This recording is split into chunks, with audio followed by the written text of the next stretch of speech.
Mas, Bu. Assalamualaikum warahmatullahi wabarakatuh. Perkenalkan, nama saya Rima Rubelen, PGSD semester 1 kelas A. Di sini saya akan sedikit membacakan modul 8 KB2, yaitu tentang pengetahuan umum tentang penyakit. Pengertian penyakit adalah adanya suatu yang mengganggu tubuh atau menyebabkan adanya gangguan dan kelainan dari fungsi tubuh. Penyakit ini dapat dibedakan berupa penyakit menular dan tidak menular.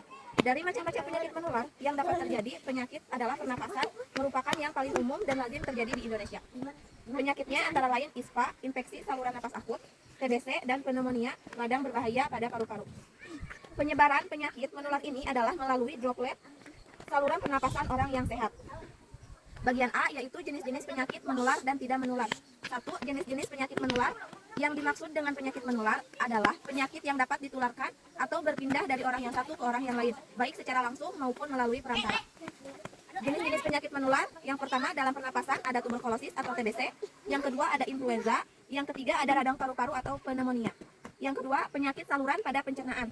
Yang kesatu ada disentri basiler, yang kedua disentri amoeba, yang ketiga ada kolera, yang keempat ada tipes, yang kelima ada radang hati atau hepatitis. Yang ketiga ada penyakit pada kulit. Yang kesatu ada skabies atau kudis, yang kedua ada kadas atau tinea imbricate, yang ketiga ada panu atau tinea versicolor, yang keempat penyakit patek atau perambusia, yang kelima ada penyakit kusta atau morbus Hansen. Yang kedua, jenis-jenis penyakit tidak menular. Istilah penyakit tidak menular dipakai dengan maksud membedakan kelompok penyakit-penyakit lain yang tidak termasuk dalam penyakit menular. Jenis-jenisnya misalnya, satu ada penyakit jantung, yang kedua ada hipertensi, yang ketiga ada stroke, yang keempat ada diabetes mellitus, yang kelima ada kanker. Bagian B yaitu tindakan preventif dan cara pengobatan terhadap penyakit menular dan tidak menular. Yang pertama, penyakit menular, pencegahan atau tindakan preventifnya secara umum mengambil tindakan terlebih dahulu sebelum kejadian. Pencegahan terhadap cacat dan rehabilitasi.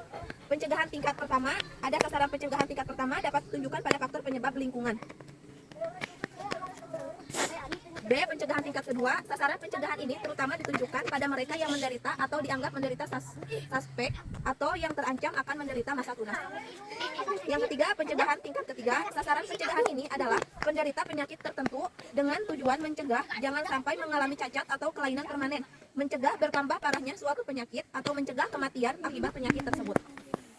Yang keempat, sasaran langsung pada sumber penularan pejamu. Keberadaan suatu sumber penularan atau reservoir dalam masyarakat merupakan faktor yang sangat penting dalam rantai penularan.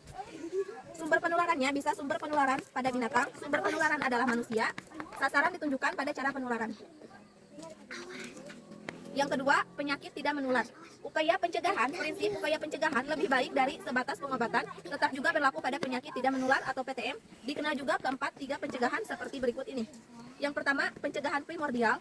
Pada prinsipnya, upaya pencegahan primordial adalah pertama, mempertahankan gaya hidup yang sudah ada dan benar dalam masyarakat. Kedua, melakukan modifikasi penyesuaian terhadap resiko yang ada atau berlangsung dalam masyarakat.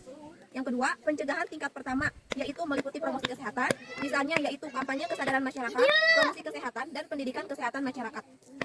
Yang ketiga, pencegahan tingkat kedua, meliputi pertama diagnosis dini, misalnya dengan melakukan screening, kedua pengobatan, misalnya kemoterapi atau tindakan bedah. Pencegahan tingkat ketiga meliputi rehabilitasi, misalnya perawatan rumah atau jompo, perawatan rumah orang sakit.